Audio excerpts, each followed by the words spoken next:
আসসালামু আলাইকুম। আমাদের আজকের গল্প রবীন্দ্রনাথ ঠাকুরের বিখ্যাত ছোট গল্প কাবুলিওয়ালা। আমার ৫ বছর বয়সের ছোট মেয়ে মিনি একদণ্ড কথা না কহিয়া থাকিতে পারে না। পৃথিবীতে জন্মগ্রহণ করিয়া ভাষা শিক্ষা করিতে সে কেবল ১টি বৎসরকাল ব্যয় করিয়াছিল। তাহার পর হইতে যতক্ষণ সে জাগিয়া থাকে এক মুহূর্ত মৌনভাবে নষ্ট করে না। তাহার মা অনেক সময় ধমক দিয়া তাহার মুখ বন্ধ করিয়া দেয়, কিন্তু আমি তাহা পারি না। মিনি চুপ করিয়া থাকিলে এমনই অস্বাভাবিক দেখিতে হয় যে সে আমার বেশিক্ষণ সহ্য হয় না। এই জন্য আমার সঙ্গে তাহার কথোপকথনটা কিছু উৎসাহের সহিত চলে। সকালবেলায় আমার নোভেলের সপ্তদশ পরিচ্ছেদে হাত দিয়াছি, এমন সময় মিনি আসিয়াই আরম্ভ করিয়া দিল, বাবা, রামদয়াল দারোয়ান কাককে কৌয়া বলছিল, সে কিচ্ছু জানে না। না, আমি পৃথিবীতে ভাষার বিভিন্নতা সম্বন্ধে তাহাকে জ্ঞান দান করিতে প্রবৃত্ত হইবার পূর্বেই সে দ্বিতীয় প্রসঙ্গে উপনীত হইল। দেখো বাবা, ভোলা বলছিল আকাশে হাতি সুর দিয়ে জল ফেলে, তাই বৃষ্টি হয়। মা গো, ভোলা এত মিছিমিছি বকতে পারে? কেবলই বকে, দিন রাত বকে। এ সম্বন্ধে আমার মতামতের জন্য কিছুমাত্র অপেক্ষা না করিয়া হঠাৎ জিজ্ঞাসা করিয়া বসিল, বাবা, মা তোমার কে হয়? মনে মনে কহিলাম, শ্যালিকা। মুখে কহিলাম, মিনি, তুই ভোলার সঙ্গে খেলা করগে, যা, আমার এখন কাজ আছে। সে তখন আমার লিখিবার টেবিলের পাশে আমার পায়ের কাছে বসিয়া নিজের ২ হাঁটু এবং হাত লইয়া অতি দ্রুত উচ্চারণে আগডুম বাগডুম খেলিতে আরম্ভ করিয়া দিল। আমার সপ্তদশ পরিচ্ছেদে প্রতাপ সিংহ তখন কাঞ্চনমালাকে হইয়া অন্ধকার রাত্রে কারাগারের উচ্চ বাতায়ন হইতে নিম্নবর্তী নদীর জলে ঝাঁপ দিয়া পড়িতেছেন। আমার ঘর পথের ধারে। হঠাৎ মিনি আগডুম বাগডুম খেলা রাখিয়া জানালার ধারে ছুটিয়া গেল এবং চিৎকার করিয়া ডাকিতে লাগিল, কাবুলিওয়ালা, ও কাবুলিওয়ালা! ময়লা ঢিলা কাপড় পরা, পাগড়ি মাথায়, ঝুলি ঘাড়ে, হাতে গোটা ২ ৪ আঙুরের বাক্স। এক লম্বা কাবুলিওয়ালা মৃদুমন্দ গমনে পথ দিয়া যাইতেছিল। তাহাকে দেখিয়া আমার কন্যারত্নের কিরূপ ভাবোদয় হইল বলা শক্ত। তাহাকে ঊর্ধ্বশ্বাসে ডাকাডাকি আরম্ভ করিয়া দিল। আমি ভাবিলাম এখনই ঝুলি ঘাড়ে একটা আপদ আসিয়া উপস্থিত হইবে, আমার সপ্তদশ পরিচ্ছেদ আর শেষ হইবে না। কিন্তু মিনির চিৎকারে যেমনই কাবুলিওয়ালা হাসিয়া মুখ ফিরাইল এবং আমাদের বাড়ির দিকে আসিতে লাগিল, অমনি সে ঊর্ধ্বশ্বাসে অন্তঃপুরে দৌড় দিল। তাহার আর চিহ্ন দেখিতে পাওয়া গেল না। তাহার মনের মধ্যে একটা অন্ধ বিশ্বাসের মতো ছিল যে ওই ঝুলিটার ভিতর সন্ধান করিলে তাহার মতো ২-৪টে জীবিত মানব সন্তান পাওয়া যাইতে পারে। এদিকে কাবুলিওয়ালা আসিয়া সহাস্যে আমাকে সেলাম করিয়া দাঁড়াইল। আমি ভাবিলাম, যদিচ প্রতাপ সিংহ এবং কাঞ্চনমালার অবস্থা অত্যন্ত সংকটাপন্ন, তথাপি লোকটাকে ঘরে ডাকিয়া আনিয়া তাহার কাছ হইতে কিছু না কেনাটা ভালো হয় না। কিছু কেনা গেল। তাহার পর ৫টা কথা আসিয়া পড়িল। আবদর রহমান, রুশ, ইংরেজ প্রভৃতিকে লইয়া সীমান্ত রক্ষানীতি সম্বন্ধে গল্প চলিতে লাগিল। অবশেষে উঠিয়া যাইবার সময় সে জিজ্ঞাসা করিল, বাবু, তোমার লড়কি কোথায় গেল? আমি মিনির অমূলক ভয় ভাঙাইয়া দিবার অভিপ্রায়ে তাহাকে অন্তঃপুর হইতে ডাকাইয়া আনিলাম।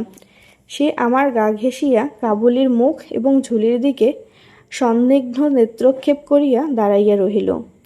কাবুলি ঝুলির মধ্য হইতে কিসমিস খোবানি বাহির করিয়া তাহাকে দিতে গেল। সে কিছুতেই লইল না। দ্বিগুণ সন্দেহের সহিত আমার হাঁটুর কাছে সংলগ্ন হইয়া রহিল। প্রথম পরিচয়টা এমনই ভাবে গেল।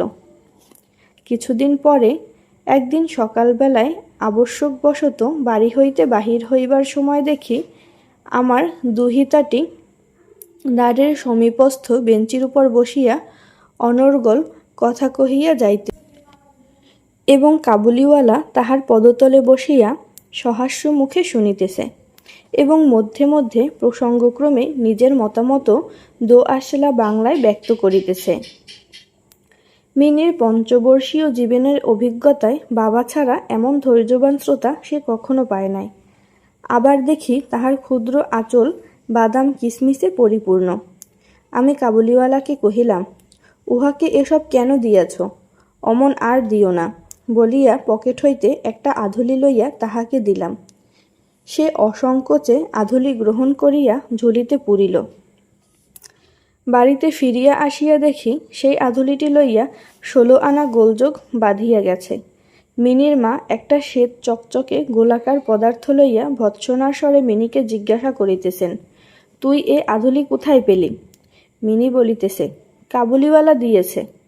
তাহার মা বলিতেছেন, কাবুলিওয়ালার কাছ হইতে আধুলি তুই কেন নিতে গেলি? মিনি ক্রন্দনের উপক্রম করিয়া কহিল, আমি চাইনি, সে আপনি দিলে। আমি আসিয়া মিনিকে তাহার আসন্ন বিপদ হইতে উদ্ধার করিয়া বাহিরে লইয়া গেলাম। সংবাদ পাইলাম কাবুলিওয়ালার সহিত মিনির এই যে দ্বিতীয় সাক্ষাৎ তাহা নহে। ইতিমধ্যে সে প্রায় প্রত্যহ আসিয়া পেস্তা বাদাম ঘষে দিয়া মিনির ক্ষুদ্র লুব্ধ হৃদয়টুকু অনেকটা অধিকার করিয়া লইয়াছে। দেখিলাম এই দুটি বন্ধুর মধ্যে গুটিকতক বাঁধা কথা এবং ঠাট্টা প্রচলিত আছে, যথা, রহমতকে দেখিবা মাত্র আমার কন্যা হাসিতে হাসিতে জিজ্ঞাসা করিত, কাবুলিওয়ালা, ও কাবুলিওয়ালা, তোমার ও ঝুলির ভিতর কি? রহমত একটা অনাবশ্যক চন্দ্রবিন্দু যোগ করিয়া হাসিতে হাসিতে উত্তর করিত, হাতি, অর্থাৎ তাহার ঝুলির ভিতরে যে একটা হস্তি আছে, এইটিই তাহার পরিহাসের সূক্ষ্ম মর্ম।